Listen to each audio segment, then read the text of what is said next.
Y vamos a ponernos de pie un segundo, ahora nos sentamos y vamos a abrir la Biblia en Gálatas. En el libro de los Gálatas, capítulo 4. Estos días atrás hemos estado celebrando el Día del Padre, o recordando el Día del Padre. Y aquí en Gálatas, capítulo 4, vamos a leer algunos versículos desde el 1 hasta el 7. Y dice así la palabra de Dios en Gálatas capítulo 4, versículo 1. Pero también digo, entre tanto que el heredero es niño, en nada difiere del esclavo, aunque es señor de todo, sino que está bajo tutores y curadores hasta el tiempo señalado por el Padre. Así también nosotros, cuando éramos niños, estábamos en esclavitud bajo los rudimentos del mundo. Pero cuando vino el cumplimiento del tiempo, Dios envió a su Hijo, nacido de mujer y nacido bajo la ley, para que redimiese a los que estaban bajo la ley, a fin de que recibiésemos la adopción de hijos. Y por cuanto sois hijos, Dios envió a vuestros corazones el Espíritu de su Hijo, el cual clama, Abba, Padre. Así que ya no eres esclavo, sino hijo. Y si hijo, también heredero de Dios por medio de Cristo. Amén. Hasta ahí vamos a leer nada más en esta tarde. Cierra tus ojos. Señor, gracias por tu palabra, mi Dios. Gracias porque la podemos leer libremente, Señor, sin miedo a persecución, sin miedo a represalias. Oramos en el nombre de Jesucristo, que mientras tu palabra es predicada en esta tarde, Señor, que ocurran los prodigios, las señales, las maravillas, las sanidades, las liberaciones, todo lo que tu palabra dice y promete que puede ocurrir, que ocurra, Señor, en nuestras vidas en el día de hoy. Gracias, Señor, por todo lo que estás haciendo y gracias por todo lo que vas a hacer en el nombre de Jesús. Y solo el que lo cree dice fuerte, amén. Amén. Se puede sentar.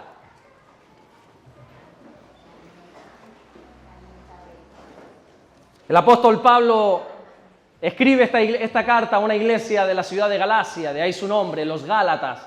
Es el gentilicio de Galacia, los Gálatas. Y les está escribiendo una carta porque, como él dice al principio de esta carta, él está maravillado. Pero maravillado en el mal sentido de la palabra. No es que esté contento, no es que esté feliz, sino que él dice, estoy maravillado de que tan pronto os hayáis alejado del verdadero evangelio. Dice Gálatas capítulo 1, versículo 6, estoy maravillado de que tan pronto os hayáis alejado del que os llamó por la gracia de Cristo para seguir un evangelio diferente. Claro, él aclara en el siguiente versículo, no es que haya otro evangelio, ni muchísimo menos. Aquí solo hay un evangelio de salvación. No es que haya dos. Lo que sucede es que algunos, usando el verdadero evangelio, lo que hacen es estrangular la palabra, manipular la palabra, perturbar, dice Pablo, la palabra y exponer el mensaje de una manera incorrecta.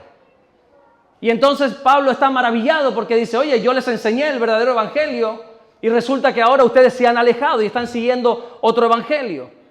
Y él dice que si alguien, llámese quien se llame, nos predica otro evangelio diferente al único evangelio de salvación, sea ¿qué? Anatema, sea maldito, dice Pablo. Porque aquí solo hay un mensaje, un evangelio verdadero. Resulta que algunos judaizantes se habían introducido sigilosamente por la iglesia de los Gálatas y estaban no extorsionando, sino perturbando a los cristianos y les estaban diciendo, bueno, ahora ustedes que se han convertido al cristianismo, bueno, qué bien, les dicen ellos. Qué bueno que ahora son creyentes en Cristo. Qué bueno que hayan abierto sus corazones al Señor. Qué bueno que ahora ya no vayan a una sinagoga, sino a una iglesia. Qué bueno que ya no estén con un rabino, sino con un pastor. Qué bueno que hagan todo esto, eso está maravilloso, sigan así, por favor, les decían ellos. Pero no se olviden que también tienen que cumplir con la ley judía. También ustedes tienen que circuncidarse, no se olviden de eso. Está bien que ahora están viniendo a la iglesia, pero no se olviden de circuncidar a sus hijos. No se olviden de guardar el Sabbat. Oye, no se olviden del cumplimiento de lavarse las manos antes de comer 7 veces. Oye, no se olviden de tantos y tantos rituales que hay que hacer en el ámbito judío. Ellos les decían que tenían que seguir la ley judía. Y hoy en día pasa cosas iguales en la iglesia.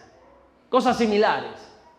No solamente con los judaizantes, que todavía hay judaizantes en las iglesias, No sería de extrañar que en una iglesia de repente uno se levante y se ponga a tocar el sofá. No sería ni la primera ni la última vez. O que el pastor en un momento dado empiece a predicar con la kippah puesta. Porque piense que así la palabra es más santa. O algún hermano, eso se ve. Ustedes porque no están acostumbrados a eso, gloria a Dios. Pero no te extrañe visitar alguna iglesia por ahí y de repente ver a un hermano con un talit de oración, con un manto de oración orando. Y celebrando el Sabbat. Bueno, tú lo puedes celebrar, maravilloso. Tú te puedes reunir el viernes por la noche con tu familia y celebrar y comer pan sin levadura. Tú puedes hacer lo que bien quieras, a libertad nos llamó el Señor. Y lo puedes hacer en un momento dado como recordatorio, como simbolismo, pero de ahí a tener que cumplir un ritual es un punto y aparte.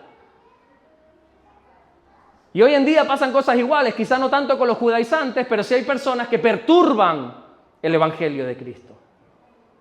Que están presentando un Evangelio diferente. No es que lo haya, sino que el verdadero lo manipulan.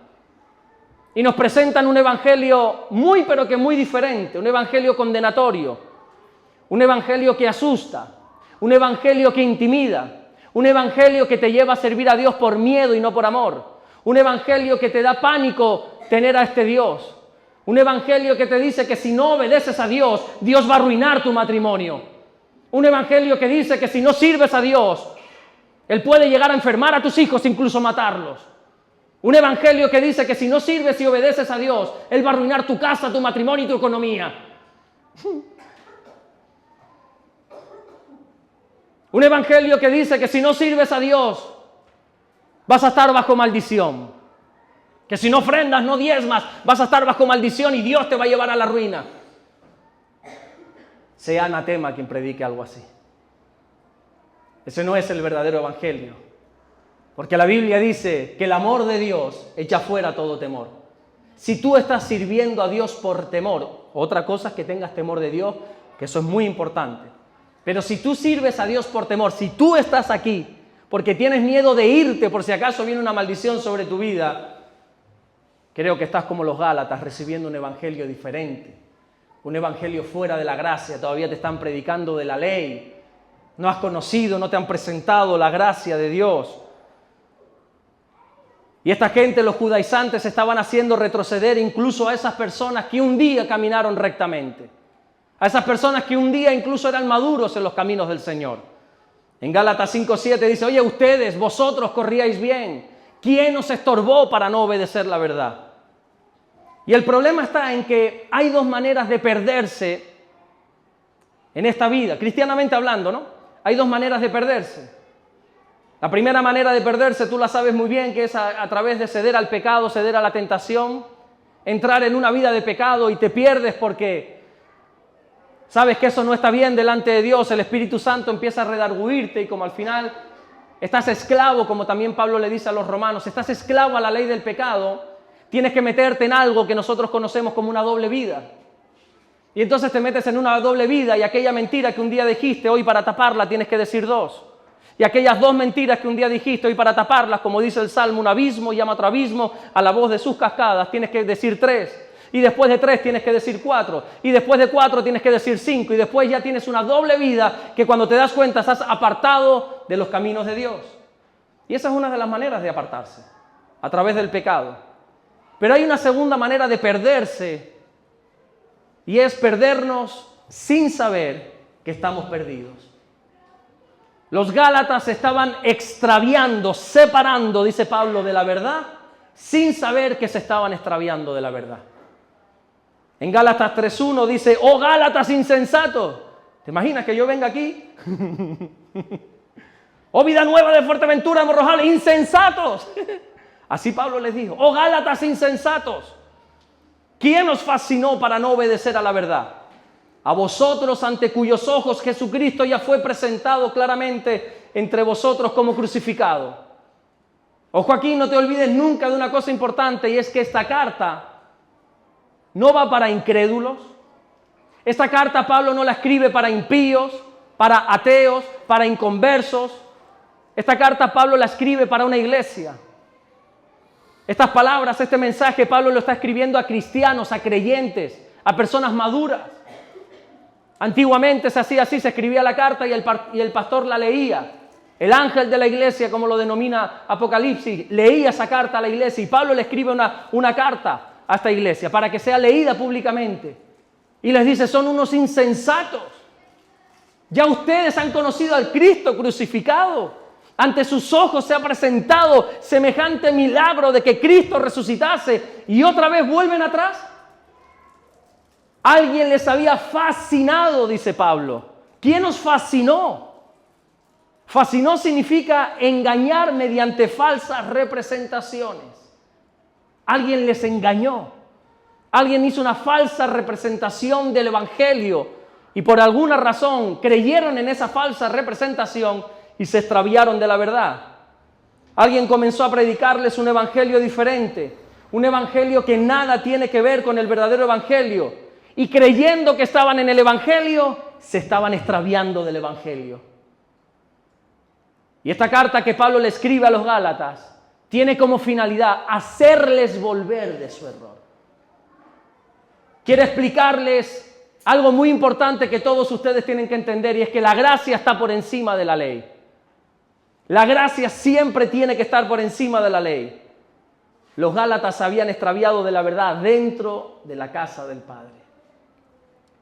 Pablo continúa avanzando en el capítulo 1, en el capítulo 2, en el capítulo 3, diciendo esto, básicamente lo mismo. Chicos, la gracia está por encima de la ley. No sigan en ese juego. ¿Quién te ha fascinado? No seas insensato. Vuelve a mirar adelante, no vuelvas a mirar atrás nuevamente. Ya Cristo te ha sido presentado. No vuelvas a tu antigua manera de vivir.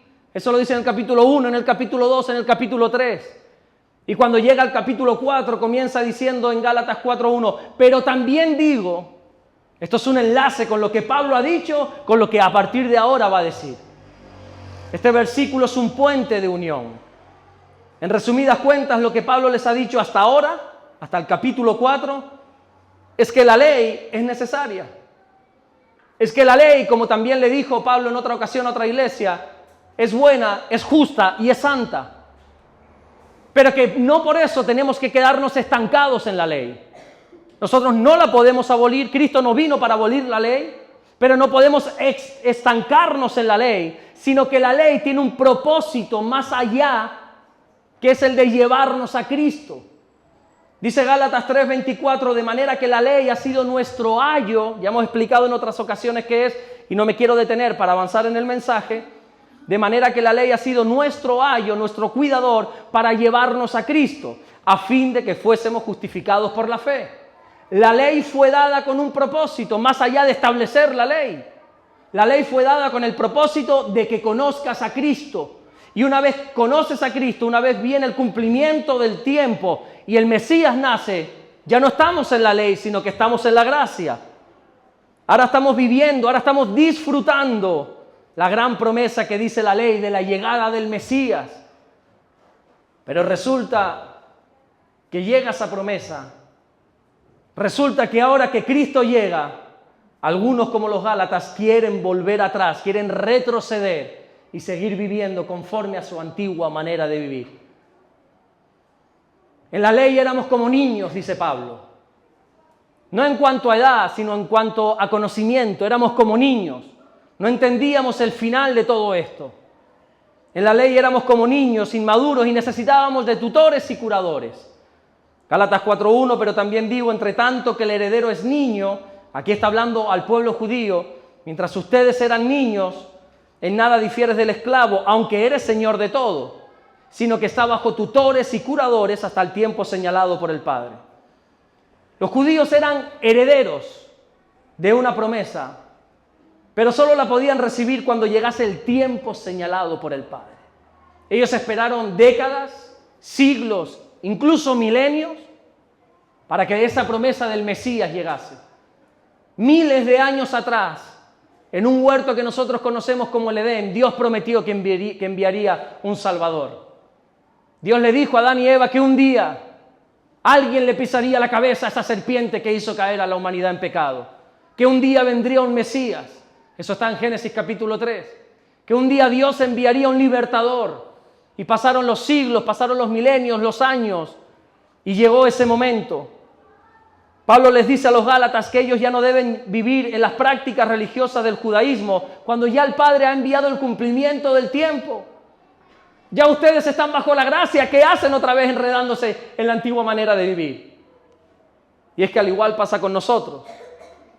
Todos sin excepción, antes de conocer a Dios, antes de tener un encuentro con el Padre, teníamos una manera de vivir incompatible con la gracia de Dios. ¿Alguien era santo antes de conocer a Dios? No lo eres ahora, lo ibas a hacer antes. Y teníamos un estilo de vida, una manera de vivir, como así dice la Biblia en repetidas ocasiones, que hoy en día nos avergüenza, ¿verdad? Antes nos enorgullecíamos de eso, de lo que hacíamos y presumíamos, los machotes y las mujeres. Hoy nos avergonzamos y decimos, Dios mío, pero qué bochorno más grande, pero qué ridículo estaba haciendo yo para aquel entonces. Yo veo fotos mías con 13 años y digo, por favor. Gracias que el Señor salvó mi alma y mi vida, porque ¿a dónde iba a ir yo? Con esa cara y esos pelos que ponía, que yo pensaba que me iba a comer el mundo y al final el mundo me comió a mí. Así es la juventud, ¿verdad? Al igual pasa con nosotros. Antes de conocer a Dios teníamos una manera de vivir que ya no es compatible, no lo intentes, no es compatible. La antigua manera de vivir no es compatible con la gracia de Dios. En Gálatas 4:3 dice, así también nosotros, cuando éramos niños, estábamos en esclavitud bajo rudimentos del mundo. ¿Cuántos estaban esclavos a pecado antes de conocer a Cristo? 2 o 3 nada más, gloria a Dios por los demás. Porque hablé en pasado, si se hace la pregunta en presente, ¿cuántos siguen atados en pecado? Todos nosotros, dice Pablo, estábamos bajo esclavitud, bajo los rudimentos del mundo. Pero, ese pero lo cambia todo, esos peros de Dios. Pero cuando vino el cumplimiento del tiempo, Dios envió a su Hijo, nacido de mujer y nacido bajo la ley, para que redimiese a los que estaban bajo la ley, con el fin, Dios envió a su Hijo con el fin de que recibiésemos la adopción de hijos. Y por cuanto sois hijos, Dios envió a vuestros corazones el Espíritu de su Hijo, el cual clama, no dice ni pide, clama, Abba, Padre. Así que ya no eres esclavo, y si hijo, también heredero de Dios por medio de Cristo.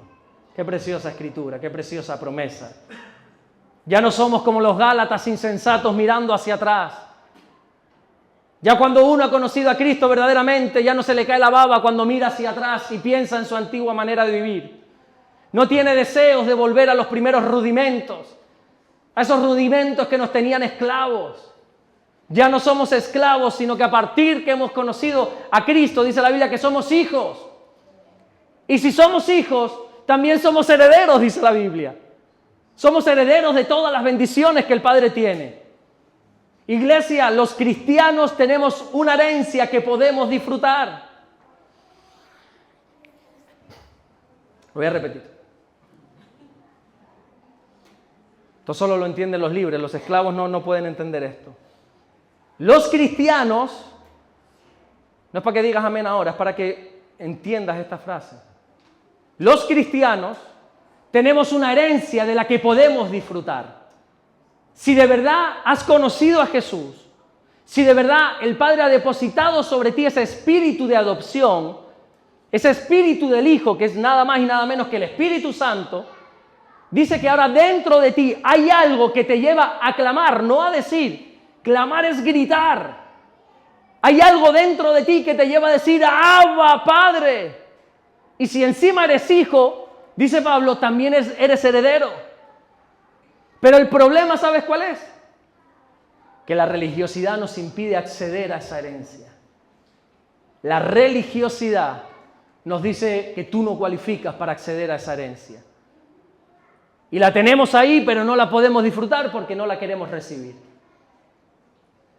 A principio de año, o no quizá tan principio de año, avanzada la semana, estaba indagando con Arley por AliExpress y estaba mirando unas cosas y quería comprar una funda para la furgoneta, para el salpicadero.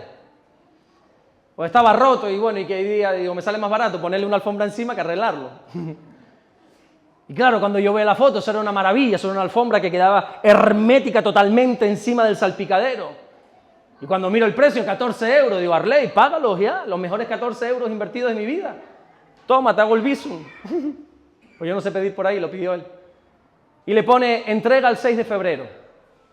Ah, bueno, entonces van pasando los días y llega el 6 de febrero y yo digo, el 6 de febrero y tiene que llegar. Y no llega. Y llega el 7, y llega el 8, y llega el 9, y llega el 15, y llega marzo. Y un día le llamo y digo, Arley, ¿qué pasa? ¿Que AliExpress me engañó? Esta empresa que tiene tanto dinero, ¿tú crees que se va a manchar las manos por 14 euros?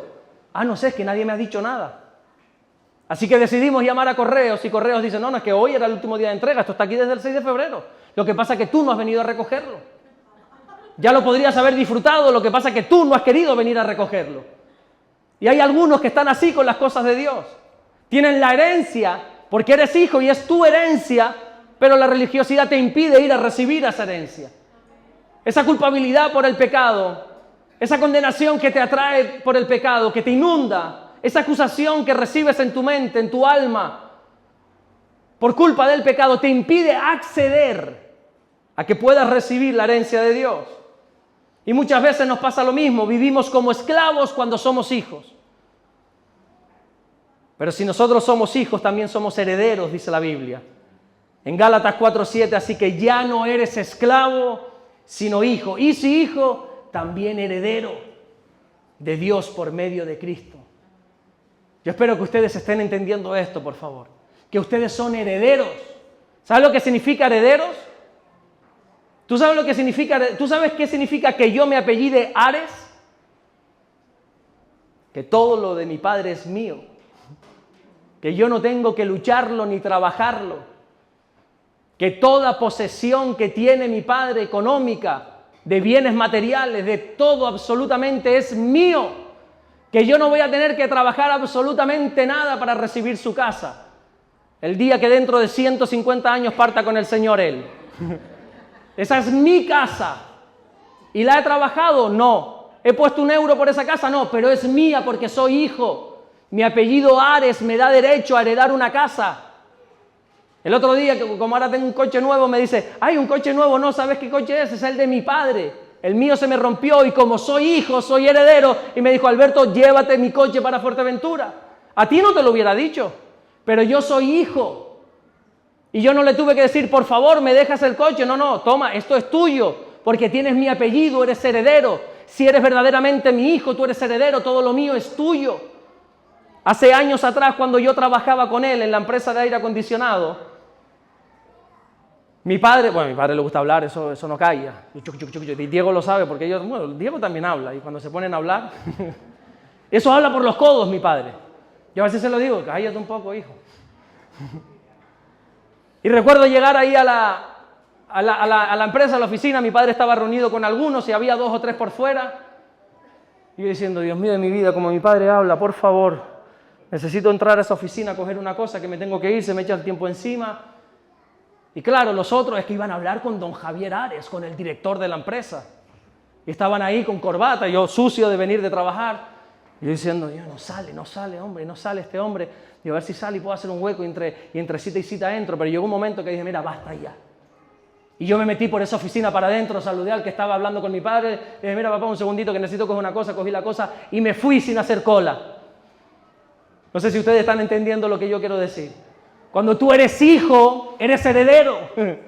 No tienes que tocar ni siquiera la puerta, hay un acceso libre para entrar confiadamente ante el trono de la gracia.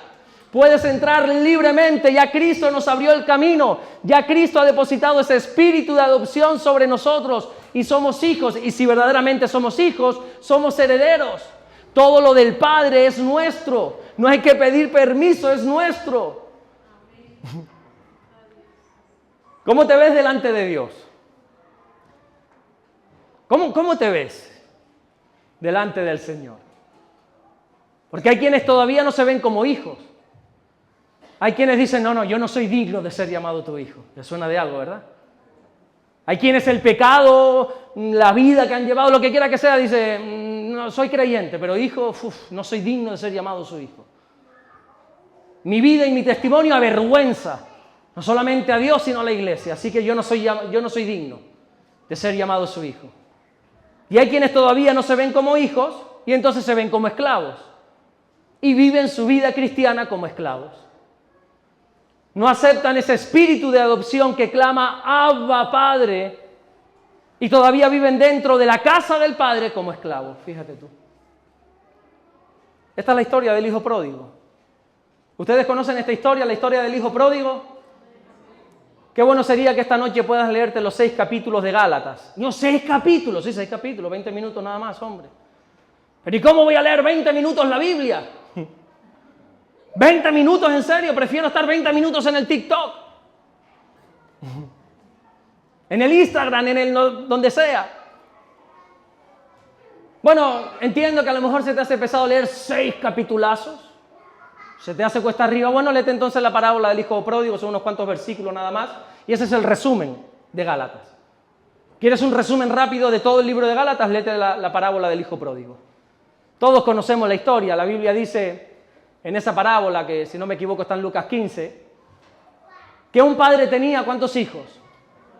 Un padre tenía 2 hijos.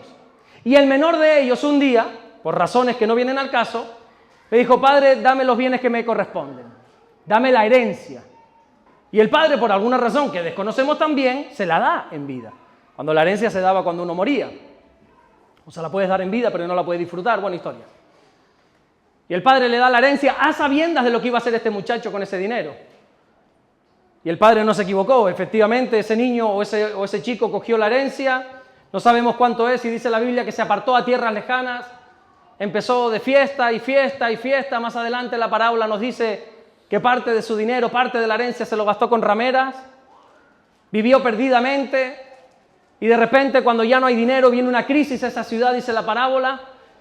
Él no tiene dónde vivir, nadie le quiere alquilar una casa y entonces acaba viviendo entre cerdos y acaba comiendo algarrobas, que es la comida de los cerdos. Quizás alguno dice: bueno, las algarrobas son buenas, sí, para ti, pero para un judío eso es detestable. Estar entre cerdos es detestable. Y al final, este hijo del padre, este hijo que lo tenía todo en una casa, se vio conviviendo con cerdos. Se vio llevando una vida tan alejada de Dios que ahora mismo él se avergonzaba de su situación. Pero su orgullo le impedía volver a pedir una nueva oportunidad. Pero en un momento dado parece que vuelve en sí y está rodeado de cerdos comiendo esas algarrobas y dice: pero ¿qué hago aquí, hombre? Si en la casa de mi padre muchos jornaleros hay, yo podría ir y bueno, es verdad que ya no soy digno de ser llamado su hijo, pero quizá me trate como un jornalero, ¿qué hago aquí?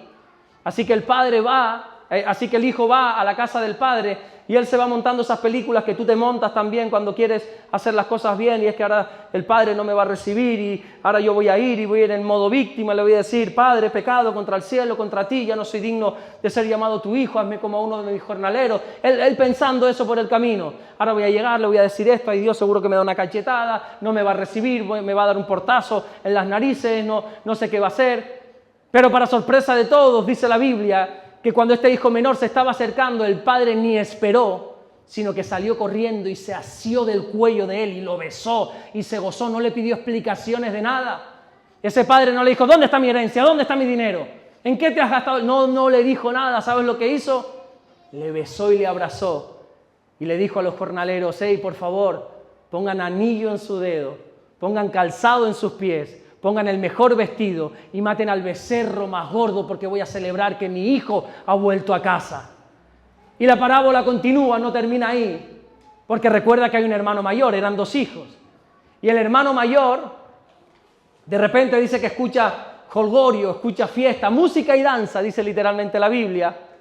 Y dice: ¿qué pasa ahí?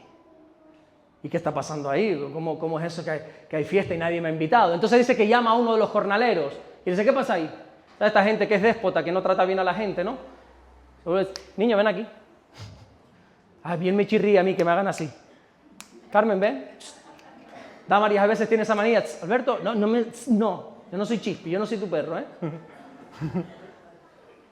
Seguro que este hermano mayor hacía eso. Niño, ven aquí, ¿qué está pasando ahí?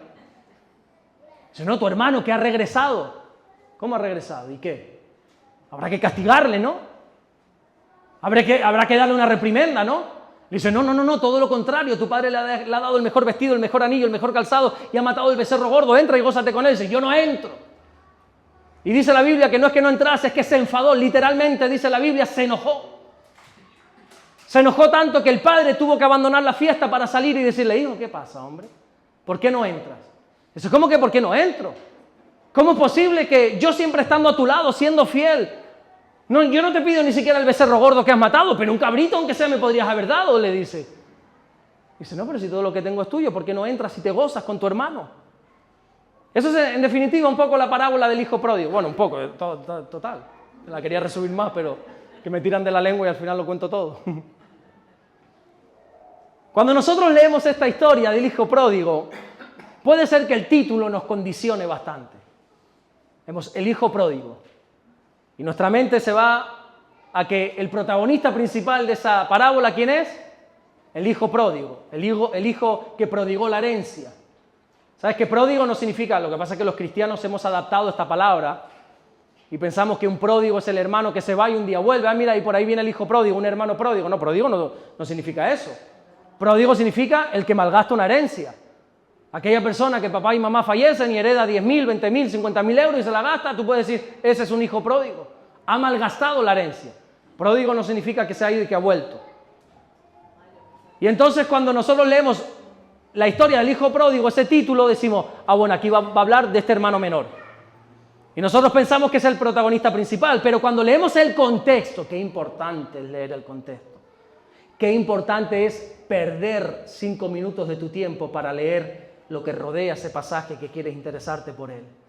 Cuando leemos el contexto, nos damos cuenta que donde Jesús quiere hacer énfasis es en el hermano mayor. Vete un momentito a Lucas capítulo 15, por favor, tú que tienes tu Biblia y que la has traído y que la tienes ahí usadita. La tienes bien usada esa Biblia, cristiano sucio, Biblia sucia, cristiano limpio, dicen por ahí. Biblia limpia, cristiano sucio. Imagínate, Biblia que no existe. Bueno, ahí estamos en Lucas capítulo 15 y nos encontramos 3 parábolas, ¿verdad? Hay 3 parábolas. Primera parábola, ¿alguien me lo puede decir? La oveja perdida. Segunda parábola, el dracma perdido, la moneda perdida. Tercera parábola, el hijo pródigo. Yo no soy quien para corregir a quien haya puesto los títulos, no es inspirado por Dios. Pero yo le dije, hombre, ese título no pegaba, hombre. Quizá yo creo que el título correcto sería los 2 hijos perdidos. La oveja perdida, el dracma perdido y los 2 hijos perdidos. ¿Alguien sabe por qué Jesús cuenta estas parábolas? Porque todos las conocemos. La de la oveja perdida, quizá no es tan conocida la de la moneda perdida. El hijo pródigo hasta al cine se ha llevado esa historia. Todos lo conocemos. Pero está bien, pero ¿por qué Jesús la cuenta?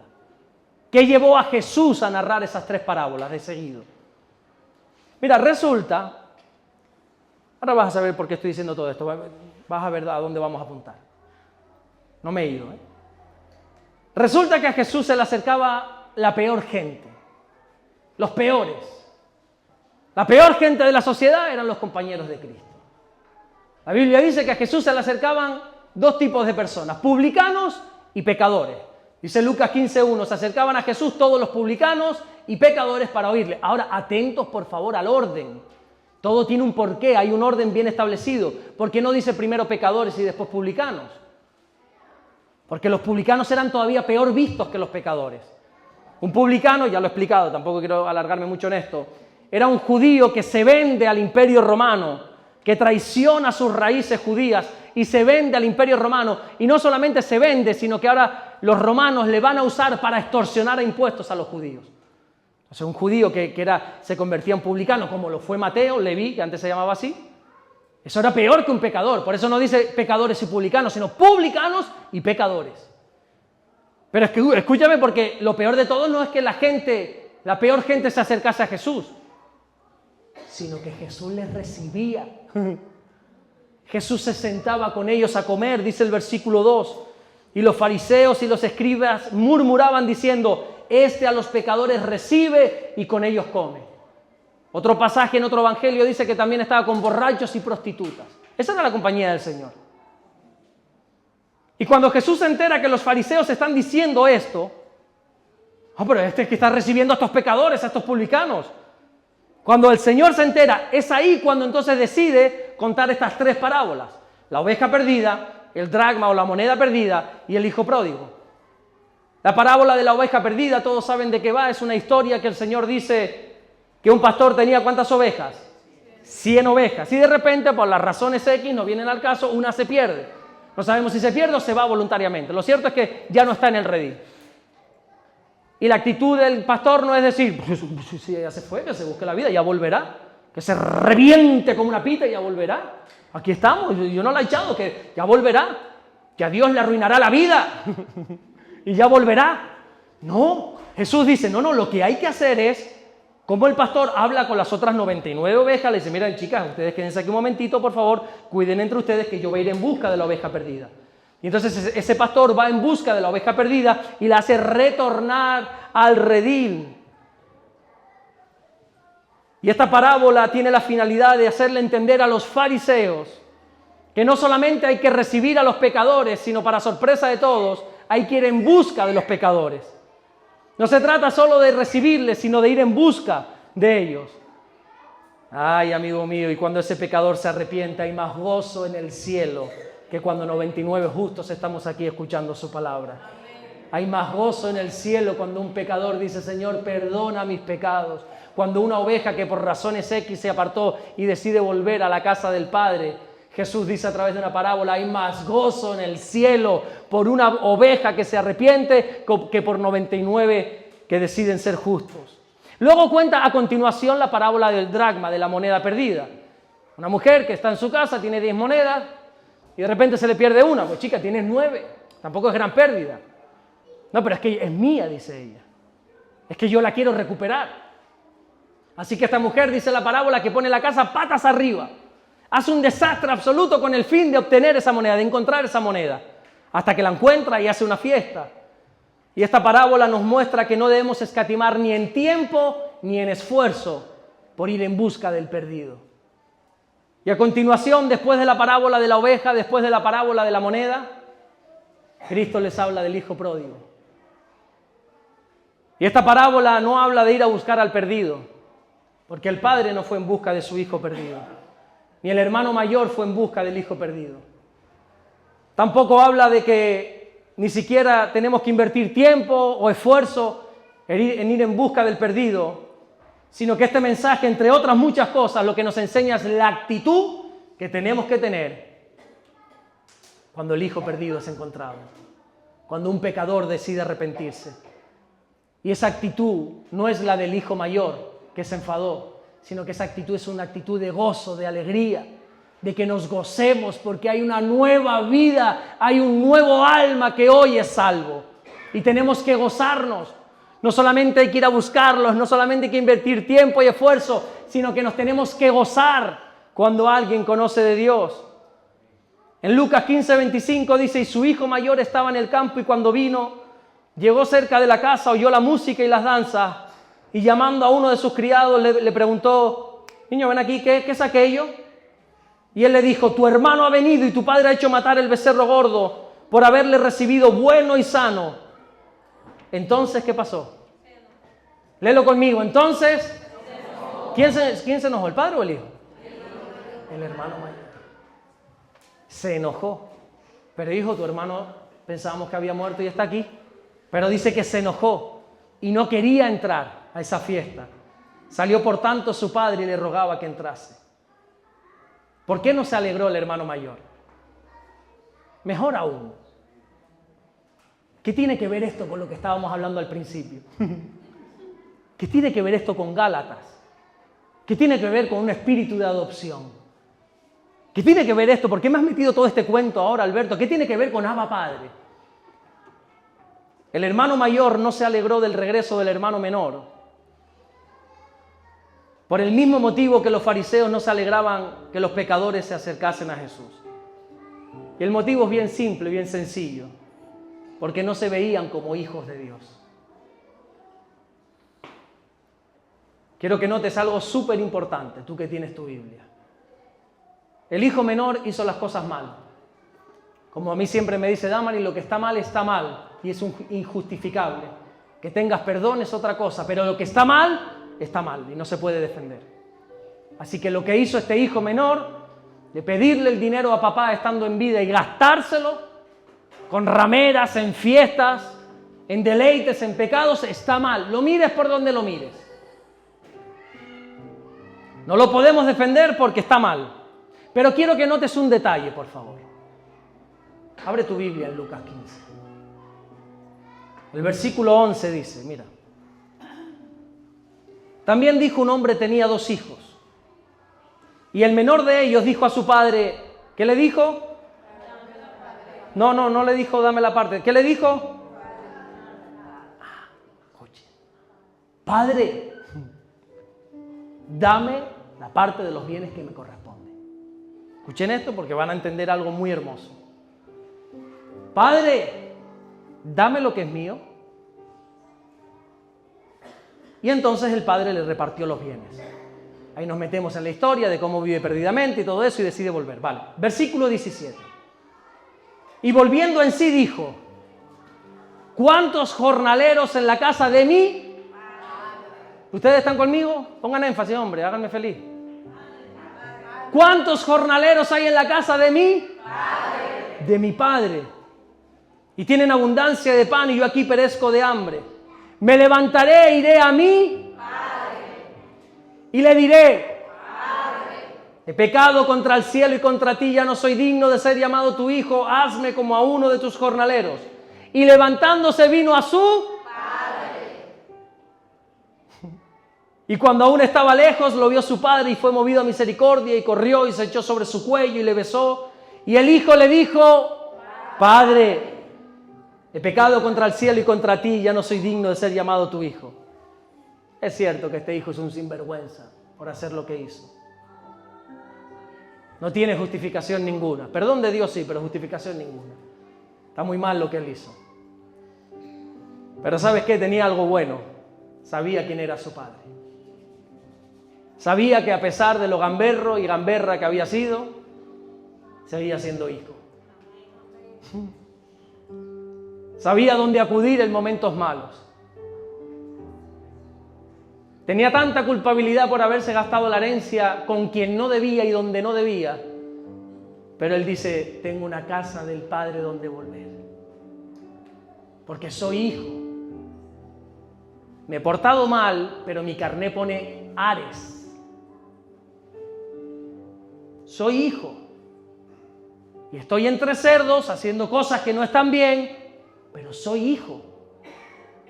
Y voy a ir a la casa del Padre, de mi Padre, porque lo que hago no impide mi condición. Seguramente me llevo una reprimenda, me pueda dar 2 cachetes bien merecidos y estaré castigado 8 meses sin salir de la habitación. Pero sigo siendo hijo. Y en la casa de mi Padre hay abundancia de pan y yo no tengo por qué estar mendigando algarroba de cerdo, porque en la casa de mi Padre hay abundancia. Y a pesar de todos sus errores, reconocía su condición de hijo y la condición del padre. Vayamos al hermano mayor. Léete los versículos, te lo voy a ahorrar. Versículos 29 y 30. Léelos tú. ¿Cuántas veces le llama padre? Solo aquí en el 29 y 30 es cuando habla únicamente el hermano mayor. Léelo, por favor. ¿Cuántas veces el hijo mayor llama padre? ¿Cuántas veces tú que lo estás leyendo? ¿Cuánto? No, pues yo no sé qué Biblia tienen ustedes. Léenlo bien, por favor. El narrador dice, le dijo a su padre. Eso es diferente.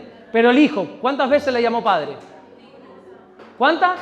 Dilo fuerte, Zule. Ni una. Ni una. Ese hijo mayor, ese hijo fiel, ese hijo que nunca se había ido, no le llamó ni una sola vez padre. El hijo mayor se perdió dentro de la casa del padre.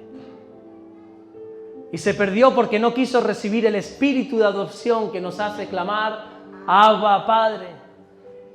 Déjame repetirte este versículo, Gálatas 4:6, y por cuanto sois hijos, Dios envió a vuestros corazones el espíritu de su Hijo, el cual clama, no dice, clama, grita desesperado, clama, Abba, Padre. Los hijos podemos clamar, Abba, Padre, tanto si estamos en la casa del Padre como si estamos comiendo algarrobas con cerdos. Es cierto que nos equivocamos. ¿Cuántos han equivocado aún estando en la casa del Padre? ¿Cuántos hemos avergonzado a nuestros padres físicamente? ¿Cuántos los hemos avergonzado con nuestros actos? Solo Fátima, Andrés y yo. Los demás son unos santos que nunca la cagan. Mira, ahí está la madre diciendo, es verdad, Andrés. Si tú supieras, pastor, lo que ha hecho, me ha avergonzado. ¿Cuántos hemos avergonzado a papá y a mamá muchas veces con nuestra actitud? Es cierto que nos equivocamos, es cierto que metemos la pata, es cierto que muchas veces nos comportamos como no es digno de un hijo de Dios, pero con todo eso podemos decir, Abba, Padre. Y podemos volver a la casa de nuestro Padre.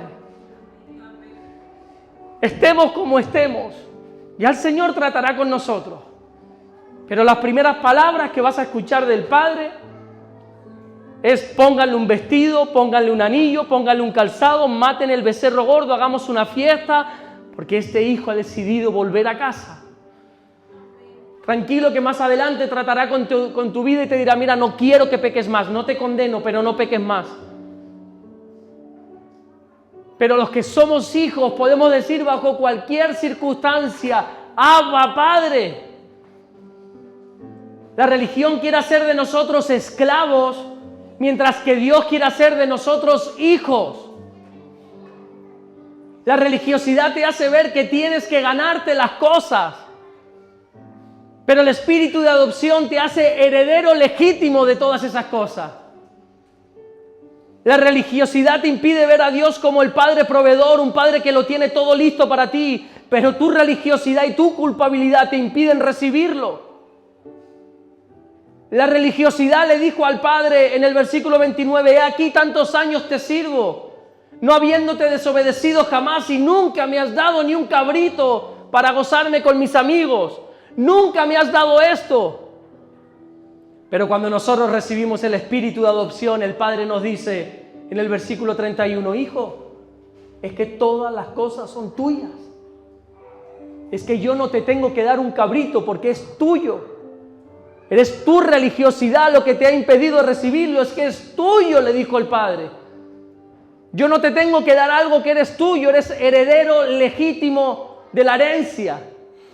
Lo puedes recibir, no me pidas, no me reclames nada, ve y cógelo. No te quedes sin funda, sin tapete para la furgoneta, ya está ahí, ve y recógelo. Si no lo tienes es porque no quieres. Todo lo mío es tuyo, le dijo el Padre. ¿Pero qué me estás reclamando? No lo tienes porque no lo quieres, ve y búscalo.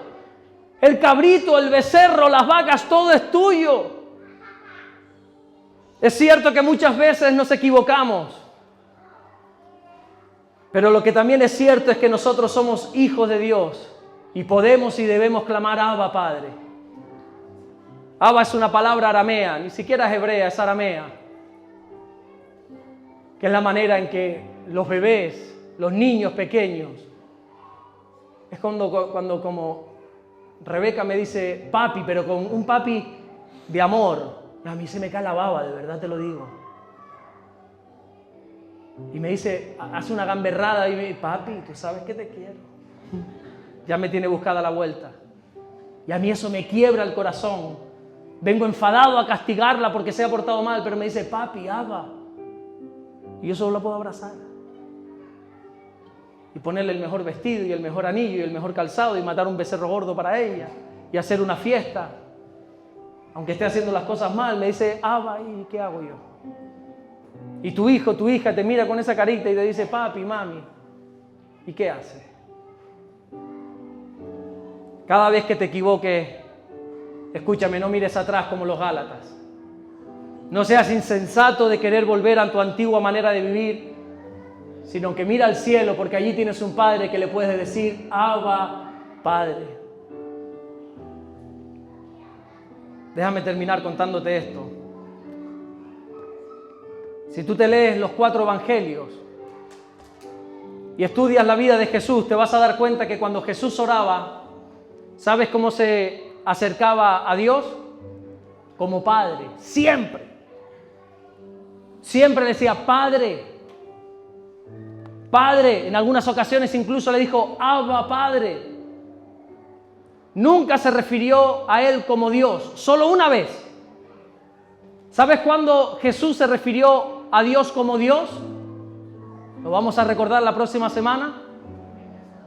En aquella cruz, esa oración que dijo, Dios mío, ¿por qué me has desamparado? Y uno dice, ¿por qué no lo llamó Padre? Porque Jesús le llega a llamar Padre y el Padre enseguida baja y lo baja de esa cruz. Enseguida. Y Jesús, que sabía esto, dice, yo no puedo acercarme a Él como Padre, sino como Dios. ¿Cómo te estás acercando al Señor tú? Hay un Padre que te está esperando. Hay un Padre que no le importa tu pasado. Escúchame, no te va a pedir explicaciones de nada. La Biblia dice metafóricamente que si tú te arrepientes, Él va a coger tus pecados y los va a tirar a lo profundo de la mar. Tanto es así que a partir de hoy, no mañana, hoy es el día de salvación, a partir de hoy vas a tener una vida nueva. Vas a ser, como Pablo dice, una nueva criatura que de aquí atrás, borrón y cuenta nueva. Todas las hechas a partir de ahora son nuevas. Si te puedes acercar confiadamente ante el trono de la gracia del Padre. Cierra tus ojos por un momento.